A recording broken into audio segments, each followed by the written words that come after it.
Bonjour à toutes et à tous et ravi de vous retrouver dans Parole d'experts, nouveau studio, nouveau format.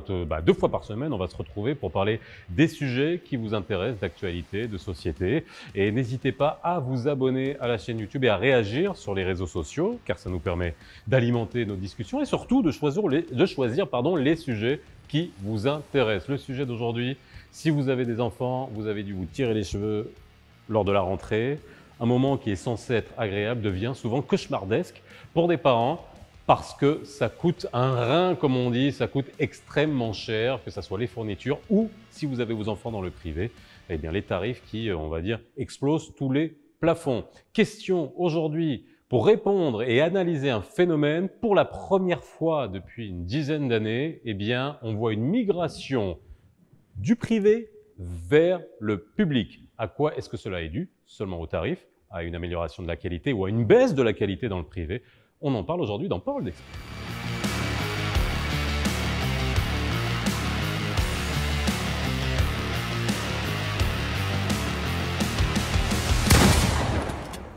Alors, pour parler de la rentrée, c'est la rentrée de Parole d'experts, mais c'est aussi la rentrée d'élèves dans tous les niveaux et on va essayer de comprendre ce qui se passe. On va donner des chiffres, enfin ceux que j'ai sous les yeux, et mes experts d'aujourd'hui, professeur Abdelmoumen Taleb, vous êtes directeur de l'AREF, l'Académie régionale d'éducation et de formation de la région Casa-Stade. Merci d'être avec nous aujourd'hui.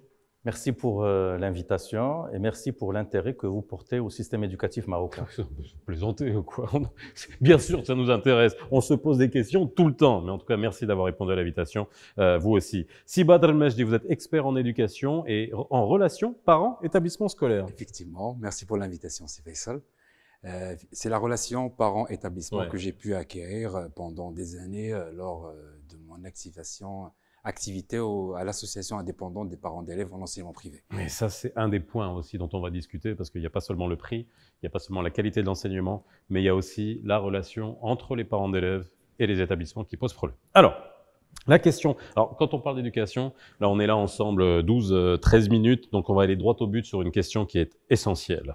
Depuis plusieurs années, on était dans un phénomène où les établissements privés prenaient de plus en plus d'importance. Je vais donner juste un indicateur. En 10 ans, 1500 établissements publics créés pour 3061 établissements privés créés. Donc, c'est-à-dire 2 fois plus. Ok ? On est en 2018 à un chiffre d'affaires de 19 milliards de dirhams pour l'enseignement privé, hors mission française, belge, etc., américaine. Donc on voit quand même qu'on est dans des chiffres qui sont assez importants. Et là, on voit cette année 9% des élèves du privé qui sont passés au public. Votre lecture des choses? Alors, l'investissement dans l'éducation, c'est l'investissement dans l'avenir. Et déjà, l'indicateur d'investissement des familles marocaines dans l'éducation de leurs enfants, que ce soit au niveau du public ou au niveau du privé, est un indicateur très positif pour nous. Ça montre un intérêt et une prise de conscience de l'importance de l'éducation au niveau national. Alors ce retour dont vous parlez aujourd'hui, cette migration de certains élèves du secteur public vers le secteur privé peut trouver son explication déjà dans les difficultés économiques qui ont été enregistrées, qui ont touché certaines familles lors de la crise Covid. Donc, je vais tout à l'heure échanger ou partager quelques données chiffrées concernant ce retour. Donc, mais permettez-moi d'abord de partager avec vous quelques données liées à cette rentrée scolaire qui a marqué cette année et qui est marquée par certains éléments. Tout d'abord, l'après-Covid. Donc, on assiste à un retour normal à la scolarité, au rythme normal de la scolarité avant Covid, de tout le système éducatif, que ce soit public ou privé, du moment que l'enseignement privé est une composante essentielle, en même pied d'égalité que l'enseignement public, au niveau de la composante des composantes du système éducatif. Donc une rentrée, on va dire, normale en termes de chiffres, même si on est toujours autour de 5% d'abandon scolaire, parce qu'il faut quand même le dire, on est à 330 000. Voilà. Non mais c'est important de le dire, on est quand même dans des constantes. Donc concernant la région de Casablanca-Stade, on est sur quelque chose comme, au niveau de cette rentrée, comme 1 553 000 élèves, aussi bien au niveau du public que du privé.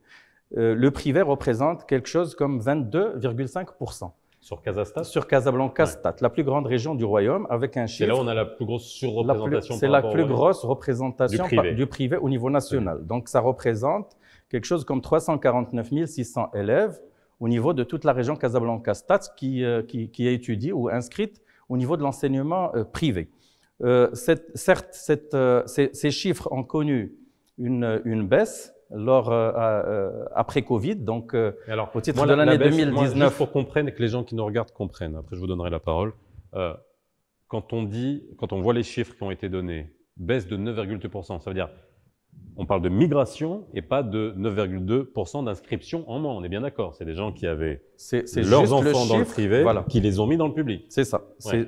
On parle bien du nombre d'enfants qui ont opté, qui ont choisi par conviction ou pour des raisons économiques de migrer du secteur privé vers les écoles publiques. Alors, donc il y a des raisons. Alors, j'aimerais avoir votre avis, alors je reviendrai vers vous, parce que c'est intéressant, vous, de voir. Alors, est-ce que c'est l'argent? Parce qu'on peut aller voir les chiffres, hein, c'est pas compliqué. Et aujourd'hui, il y a une espèce d'alignement même de certains établissements privés qui ne sont pas de type mission, parce qu'on va en parler, ça aussi. Là, les chiffres que j'ai donnés tout à l'heure, 19 milliards de dirhams de chiffre d'affaires, c'est pas rien. Hein, ça ramène 1 milliard de dirhams à l'administration fiscale, ce qui est très bien. Mais c'est hors système mission. Hein, donc, c'est hors système mission, qui ont un statut qu'il faudra m'expliquer un jour, hein, parce que je ne sais pas s'ils payent des impôts. Avant de répondre, j'aimerais bien me pencher sur la raison qui pousse les parents à s'inscrire en privé, d'abord. Oui. Alors, nous avons une raison principale, elle est fonctionnelle. Donc, le privé, l'enseignement privé est là. Il met à la disposition des parents plusieurs fonctionnalités, comme la cantine, la garde, le transport scolaire, la prise en charge individuelle parfois de certains enfants. Ça, c'est une difficulté rencontrée par les parents au départ pour réaliser cette migration bien avant. Sauf que cette migration du privé vers le public, ça existe depuis longtemps. C'est la réalité, c'est à partir de collège.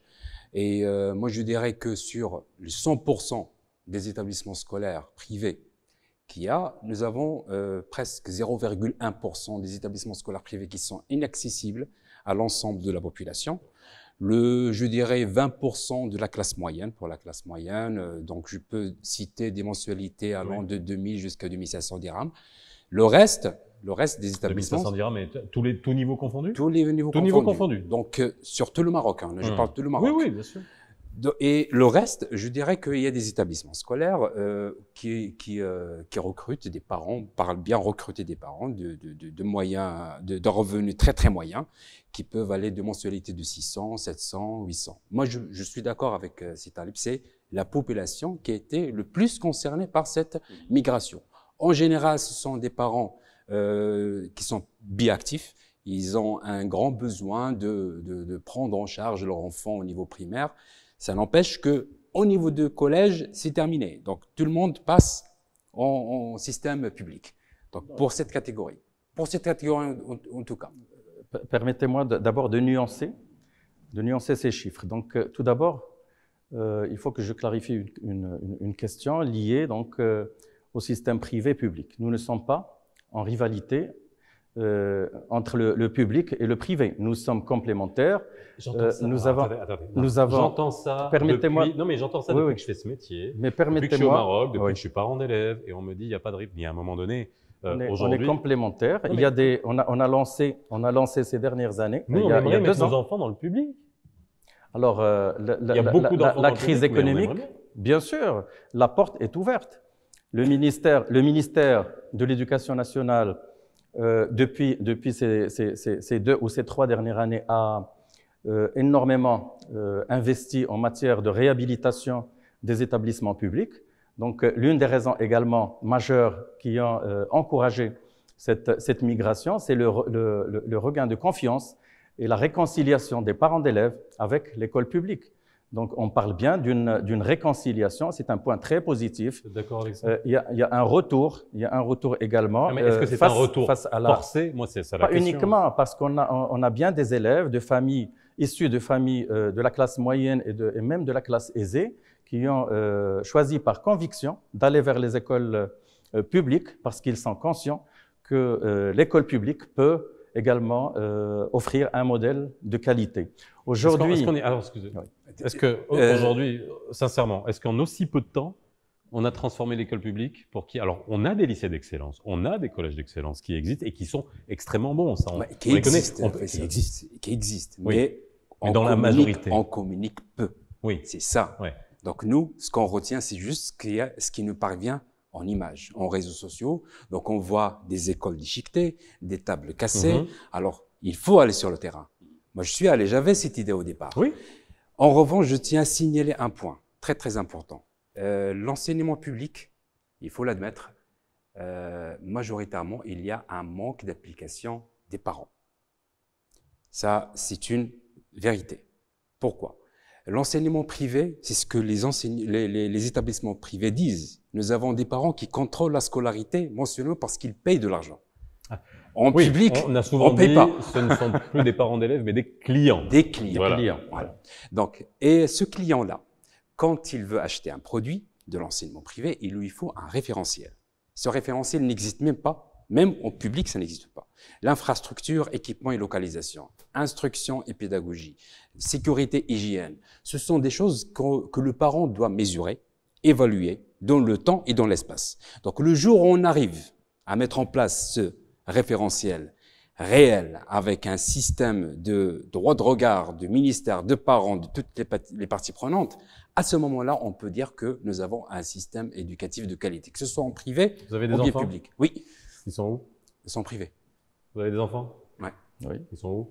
les deux systèmes. Les deux systèmes? Voilà. Parce que ma fille, moi, Moi, ils sont dans le permettez-moi. privé. Oui. Ça me coûte un bras. Je Oui. viens de recevoir la facture. Et oui, non mais voilà. Si vous permettez, Alors, ça sera le dernier mot, parce qu'après on pourra. Vous reviendrez pour en reparler, bien évidemment, parce que là c'était la question de. si vous permettez, donc l'Éducation nationale, le ministère a facilité le transfert également donc des élèves du secteur privé vers le secteur public au même pied d'égalité que le transfert qui se faisait auparavant entre les élèves du public vers les établissements publics.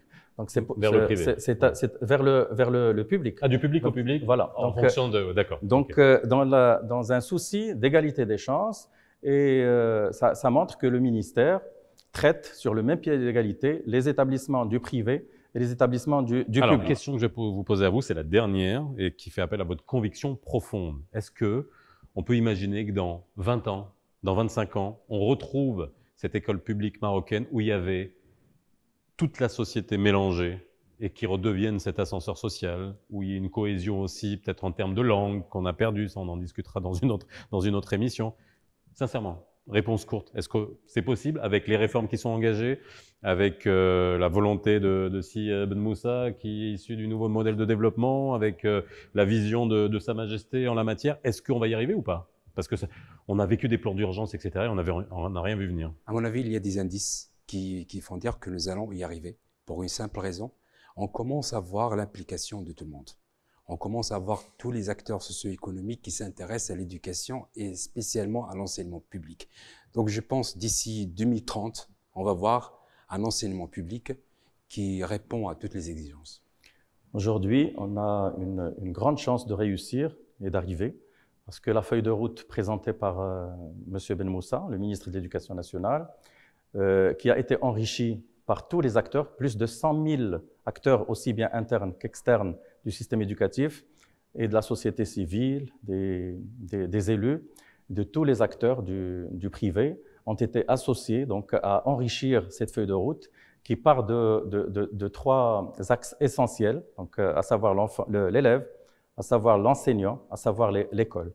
Donc toute cette feuille de route qui va s'intéresser essentiellement à la qualité des apprentissages, à l'épanouissement de l'élève dans des établissements de qualité, à travers, bien évidemment, une loi cadre qui est déjà là, avec ses 18 projets, à travers l'association et l'implication de tous. Je pense qu'aujourd'hui, la mobilisation de tous les acteurs, aussi bien internes du système éducatif que externes, à savoir la société civile, le monde économique, les parents d'élèves, les élus, ne feraient que réussir ce déploiement qui commence déjà à donner donc c'est un impact Donc direct on à travers verra, les premières on verra les premières si on mesures. enlève une À ce part du propos, gâteau juste au une secteur petite- privé. Alors vraiment, dernière chose. Une toute dernière chose, cette mobilité, cette mobilisation, je pense qu'il doit y avoir